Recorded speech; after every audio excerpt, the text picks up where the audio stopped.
Fala Jacarezada, tudo beleza? Meu nome é Kleber Teixeira, mais conhecido como Kleber Jacaré, e esta é mais uma live do Jacaré de Tanga para vocês. Bom, nós já sabemos que o YouTube sempre tem aquele delayzinho até o pessoal começar a entrar na live. Mas como muita gente assiste a live através de vídeo gravado, eu estou me acostumando a entrar diretamente no assunto e depois eu volto, faço um pequeno briefing do que a gente falou logo no começo, para que não prejudique todo mundo que está ali querendo assistir e não gosta de uma live muito longa. O objetivo dessa live é ser rapidinho, Boa noite, obrigado aqui, a Cleide chegando, acho que é Clébio, também boa noite. O Tarciso, boa noite Tarciso, acabei de participar aí do Costa VIP, do programa do Tarciso, lá em Caraguá, toda aí a Baixada Santista, um abração pro pessoal da Baixada, tá bom? Quem puder vai lá no Facebook e veja o Costa VIP Brasil do Tarcisão, tá bom? Boa noite, Kleber, falou aqui o Jurandir Souza, um abraço, boa noite para todos vocês que estão entrando aqui nesse exato momento na live. E o título não poderia ser mais propício, Eu vou falar hoje para vocês, vou comentar nessa live aqui, que nós estamos chegando perto do final da chamada janela, janela partidária, aquele período em que os deputados eleitos podem trocar de partido sem receberem punição da Justiça Eleitoral Brasileira. Essa janela se encerra agora dia 1º de abril. Não é mentira, é verdade. Dia 1º de abril se encerra a janela para os deputados que querem mudar de partido. E dia 2 de abril se encerra o prazo para quem quiser concorrer nas próximas eleições, estar filiado a um partido político, E também, o Tarciso até tinha me perguntado no programa dele a respeito dos prazos, quem quiser concorrer nas próximas eleições, mas está exercendo um cargo público, como é o caso do governador João Dória, que é governador, ele tem que se desincompatibilizar do cargo, ou seja, largar o governo do estado de São Paulo até o dia 2 de abril, sob pena de não poder concorrer na próxima eleição. Então São Paulo ficará livre do Dória 6 meses antes do pleito. Essa já é a boa notícia para o povo paulista, o calcinho apertada que sonha em ser a alternativa da chamada terceira via. Nós vamos falar a respeito dessa terceira via, da entrevista que o Sérgio Moro deu ontem ao Direto ao Ponto da PAN, e aí eu vou comentar com vocês muito amplamente, não especificamente nessa live, o que nos espera aí para esse pleito em 2022. Tem muita pegadinha partidária que a gente tem que prestar atenção e ficar de orelha em pé para a próxima eleição. Bom, mas vamos lá diretamente ao ponto daquilo que está aqui na nossa manchete da nossa live, O que nós temos de curioso hoje? Hoje é dia 15 de março de 2022. Portanto, nós estamos aí há pouco mais de 16 dias, Nós estamos a 18 dias do dia 2 de abril. Se levarmos em consideração que março é um mês com 31 dias, nós teríamos 16 dias até o dia 31 e até o dia 2 de abril teríamos 18 dias, tá certo? E a partir de 2 de abril nós estaremos a 6 meses da data da eleição, que será dia 2 de outubro. O que isso significa? Significa que o chamado líder nas pesquisas está há pouco mais de 6 meses do dia do pleito e não coloca sua boca de cachaceiro na rua, não coloca os 9 dedos na porta para colocar a cara na rua. Tem medo de encarar o povo brasileiro. Já, por outro lado, diferente dele, Olha, o pessoal aqui, o Natanael de Limeira, um abraço, adoro a cidade de Limeira, terra da laranja, Um abraço aí para o pessoal da Cutrale, que faz um grande trabalho ali em Limeira, um abraço para todo mundo do interior de São Paulo. Então, o que acontece? A gente está ali há pouco mais de 6 meses da eleição e o chamado líder nas pesquisas não coloca os seus 9 dedos na porta para colocar o rosto na rua. E o que está por trás disso? Por que o Lula, o larápio, não sai às ruas? Se ele sair às ruas, tudo aquilo que a gente vê nas pesquisas vai ficar mais escancarado do que já está. De um lado nós temos o presidente Jair Bolsonaro, que não tem medo de ir a um bar à noite, tá certo? No interior de Goiás, em Lusiânia, ali no entorno de Brasília. Vai lá, sem segurança, conversa com a dona do bar, bate papo com o pessoal, troca ideias. Este é o presidente da República. Ele não tem medo da população, para numa praia, desce do jet ski, vai tomar banho com os banhistas, tira foto, carrega a criança no colo. Com a maior naturalidade do mundo, um homem que já recebeu uma facada criminosa de um militante esquerdista, que é o tal do Adélio. Esse é o cidadão que está em segundo lugar, segundo as pesquisas. O primeiro colocado, se quiser tomar um banho de mar, tem que pedir para o governador petista dele lá no Nordeste fechar a praia, pedir para a polícia para ninguém chegar perto. Este é o cara que diz que adora o povo, que é o homem que diz que está ali a favor do povo brasileiro. Ele gosta tanto do povão, ele gosta tanto da pobreza que manteve a população na pobreza durante mais de 13 anos com o partido nojento dele, o tal do Partido dos Trabalhadores. É um cara que apoia a ditadura de Maduro, é um cara que apoia a ditadura de Hugo Chávez, o sujeito que apoia a ditadura cubana, que apoia os regimes totalitários da Coreia do Norte, da China. Este é o Luiz Inácio Ladrão da Silva. Esse cara está escondido, morrendo de medo de encontrar o povo brasileiro. Eu queria convidar o Luiz Inácio Ladrão da Silva para o próximo dia 20 dar um pulinho na Paulista às 11 horas da manhã. Lá vai estar a Marcha da Família Cristã, comemoração dos 58 anos da Marcha da Família que se deu em 1964 e que apoiou o governo militar contra o comunismo ser instalado no Brasil em 1964. 58 anos que as famílias brasileiras saíram às ruas, que os cristãos saíram às ruas pedindo, implorando ao governo militar que esse Brasil não virasse um país comunista. E quem que estava do outro lado?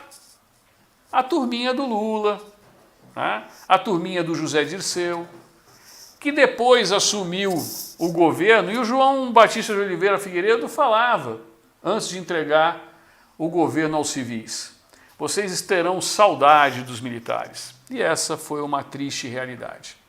Não à toa as estradas que nós temos hoje foram construídas pelos militares.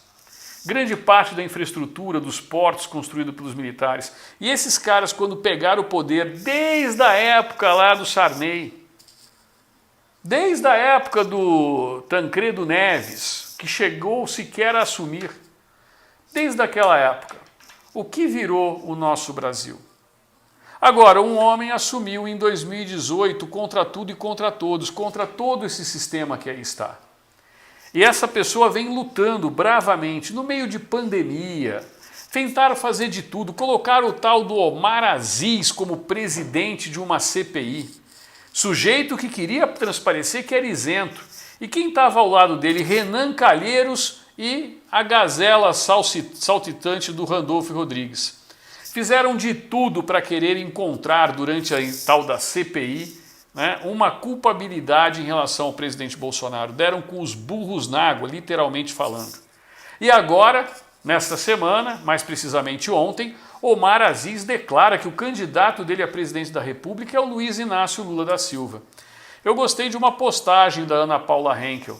Afinal de contas, ladrão sobe somente em caminhão de ladrão. Ou vocês acham que o palanque do Lula tem lugar para gente honesta? E vice-versa? Não. Omar Aziz escolheu o candidato certo, que tem tudo a ver com ele.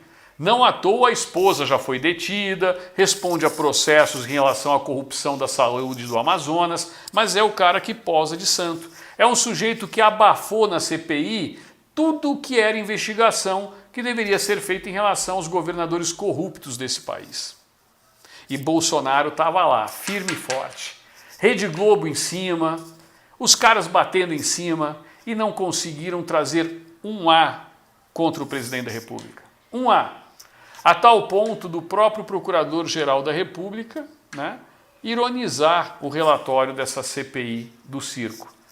Né? Então, essa é a turminha. E eu, nessa live que eu estava fazendo com o meu amigo Tarcísio, lá no programa Costa VIP, Eu disse para ele, falei assim, entrou uma mulher lá e falou assim, não, fora Bozo. Eu falei assim, cada vez que eu vejo quem grita contra o presidente, mais eu fico a favor dele. Vamos fazer uma listinha aqui? Toda a esquerda, Maria do Rosário, Marcelo Frouxo e Companhia Limitada, todas contra o Bolsonaro. Isso me faz ser Bolsonaro. Rede Globo contra Bolsonaro. Isso me faz ser Bolsonaro. Pessoas como as feministas, que não querem combater na Ucrânia. Querem direitos iguais, mas na hora de combater não querem. São contra Bolsonaro. Eu sou a favor dele. Vários padres católicos que esquecem o que o regime comunista faz em relação às igrejas. Esses são a favor de Luiz Inácio Ladrão da Silva e contra Bolsonaro. Mais uma vez eu me coloco a favor de Bolsonaro. Se juntar todos eles, os artistas do Ele Não, a turminha da lacração, o pessoal do STF, a gente chega à conclusão de que não tem outra pessoa a ser escolhida para governar em 2022. É Bolsonaro neles. Aliás, Bolsonaro é a melhor vacina. Incrivelmente agora, né, prefeitos como Eduardo Paes liberam todo mundo. O vírus no Rio de Janeiro é diferente do vírus dos outros estados do país. Agora liberou geral. Pode em ambiente aberto, em ambiente fechado. Eles estão preocupados com o carnaval, que transferiram de data, vai ser agora em abril. Tudo pode a partir de agora. Esqueceram a pandemia. Esqueceram tudo. Agora só se fala de guerra da Ucrânia e tentam criar uma narrativa em relação à alta da gasolina. Tá alta? Tá. Realmente tá. Todo mundo está sentindo o valor do barril do petróleo lá fora. Mas hoje o barril do petróleo caiu de R$ 144 que chegou o preço, baixou dos R$ 100. E agora a Petrobras vai fazer o quê? E o curioso é que eles pedem uma investigação porque o Bolsonaro estaria interferindo na Petrobras.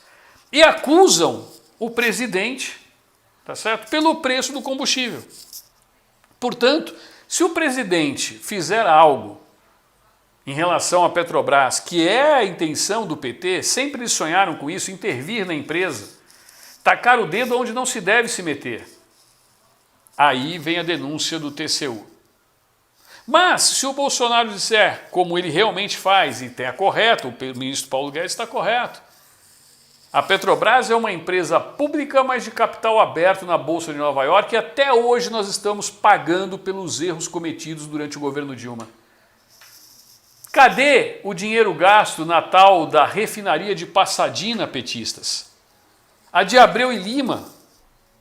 Essas refinarias poderiam estar hoje facilitando a vida dos brasileiros. O preço poderia ser menor, mas não é. Por que será? Por que será que durante o governo Lula se abandonou o Proálcool? Projeto criado durante o regime militar, diga-se de passagem. E hoje se fala, uai, mas por quê? Os porquês são muitos. E aí eu faço a seguinte indagação.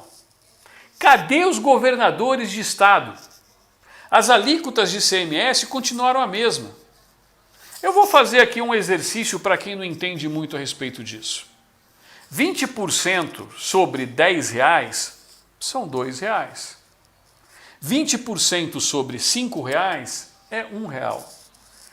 Portanto, quanto maior o preço do combustível, mais os governadores estão arrecadando. E cadê a parte deles nesse latifúndio? O presidente Bolsonaro reduziu o IPI sobre o diesel, retirou os impostos para que fosse reduzido 30 centavos na bomba para facilitar a vida dos caminhoneiros. Afinal de contas, a crise que se instala agora é por conta do petróleo russo, que teve embargos nos Estados Unidos, onde o presidente é Joe Biden, o queridinho da esquerda brasileira. Pois é, cadê o dinheiro de Passadina, cadê o dinheiro de Abreu e Lima e cadê os governadores de estado? Não, entraram com uma ação no STF para evitar qualquer tipo de medida que mexa no lucro deles do ICMS. Portanto, quanto maior o preço do combustível, maior o lucro do governador. Mas esse está escondido que nem o Lula debaixo da cama. Está quietinho, não abre a boca. Se a medida é emergencial, por que não abrir mão de parte dessa arrecadação? Por que não congelar o preço do combustível no valor original do petróleo para que assim o ICMS não houvesse acréscimo e eles não lucrassem mais? Dória, Leite, todos os governadores do Nordeste caladinhos, quietinhos. No bolso deles não pode mexer. E aí eles partem para o ataque contra o presidente da República, como se coubesse ao Bolsonaro resolver o problema pela ineficiência petista em relação ao petróleo nacional, pela compra da refinaria de Passadina, pela montagem de Abreu e Lima e pelos milhões gastos dos cofres públicos, tirados dos cofres públicos da Petrobras, que alimentaram essas barbas gulosas de petistas Brasil afora. Nessas horas eles se calam, nessas horas, quietinhos, não abrem a boca, fogem. E aí é o que eu venho para falar para vocês a respeito do pulo do gato. O STF mexeu a pedido do PT em relação ao prazo da formação das chamadas federações partidárias.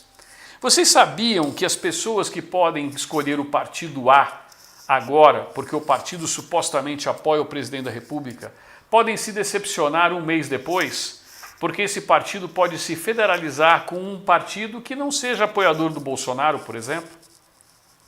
E aí quem está lá dentro para concorrer tem que aguentar calado até o final da eleição e nos outros 4 anos até chegar 2026 dentro desse partido.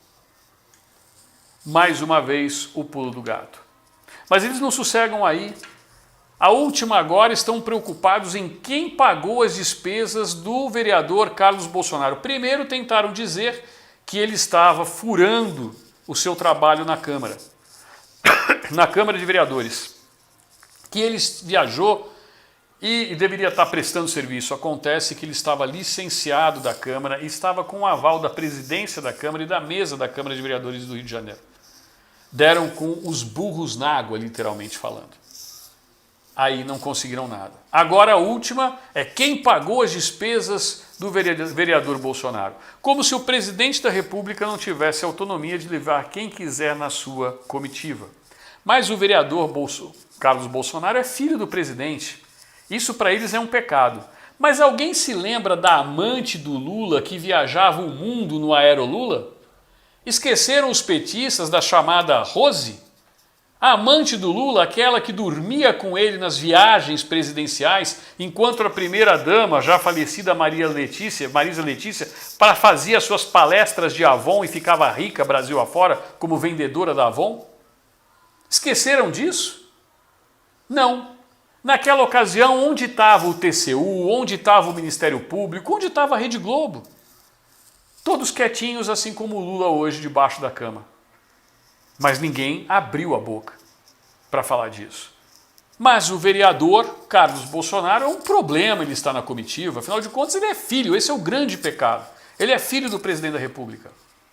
Dizem que é ele quem comanda o chamado Gabinete do Ódio. Agora a gente descobre que o Gabinete do Ódio está dentro do PT, tanto que o WhatsApp tirou as contas petistas do WhatsApp devido a disparos em massa. Esse país é o país da piada. E aí eles abafam tudo isso. Eles ficam quietinhos, eles não se manifestam a respeito disso. A grande culpa do mundo é do vereador Carlos Bolsonaro. Não liguem para os jumentos que entrem aqui e falem Lula já. É muito importante que eles estejam aqui. Se eles estão aqui é porque estão com medo. Os petralhas ficam preocupados. Mas eles dão audiência para a gente. Eles são bem-vindos. Muito bem-vindos, diferente do que eles fazem, que tiram quando a gente vai lá e fala as verdades para eles. Aqui, eles podem falar à vontade. Fala aí, jumentada, continua falando. Não é difícil, né? Vocês se lembram da amante do Lula? Pois é, comentem aí sobre ela. Ou a tal da Jajá, que é a atual namoradinha do Lula. Pois é. Lula está gostando tanto da namorada que não coloca a cara na rua porque tem medo de enfrentar a população. Esta é a mais pura realidade. Pessoal, eu gostaria aqui de deixar um recado para vocês. No próximo dia 19, ali na Doc Lobo, vai acontecer um evento em comemoração à Marcha da Família que ocorreu em 1964. Petista odeia essa data. Odeia. Por que será? Mas nós faremos um evento com várias palestras, né? Estará lá o Eduardo Bolsonaro palestrando, o Luiz Felipe Orleans de Bragança, Magno Malta, e eu tive o prazer de ser convidado também. O meu horário é das 11 horas a 1h30 da tarde, no dia 19, lá na Doc Lobo. Se você está em São Paulo, quiser lá ouvir, conversar, bater um papo com a gente, vá lá, na Doc Lobo, no Intercity, às 11 horas da manhã. Beleza? Bom, turma, essas são as informações que eu tenho para vocês. 6 meses e 18 dias nós estamos das eleições e o ladrão de 9 dedos não coloca o bico nojento dele na rua. Por que será? As pesquisas agora estão mostrando que existe uma aproximação. A última que saiu, eles nem abriram a boca, porque está 38% para o Lula e 31% para o Bolsonaro. Como a margem de erro é de 3 para mais, 3 para menos, existe um empate técnico já, o que estão indicando as pesquisas. Aguenta mais um mês, 2 meses, vão ver uma leve melhora, um empate técnico entre os dois e depois, misteriosamente, Bolsonaro passa à frente no final. É assim que eles estão tentando enganar a população, é assim que a gente fala, me engana que eu gosto. Enquanto isso, o povo sai às ruas aplaudindo o presidente Bolsonaro. Beleza, pessoal? Chegamos a mais de 2.000 pessoas on time nesta live. Já estamos com 22 minutos. A intenção é fazer uma live curta para vocês. Beleza? Não esqueçam de compartilhar essa live com o máximo de pessoas que vocês puderem. Vamos mostrar ao que viemos. 2022, esta bandeira vai continuar sendo verde e amarela. Eles nunca vão manchá-la de vermelha. Tá bom? Um abraço a todos vocês. Não esqueçam, fiquem com Deus. E sempre me despeço. Tudo posso naquele que me fortalece. Quem nos fortalece é Deus. Bolsonaro é a melhor vacina contra petista vagabundo. Um abraço e tchau, tchau.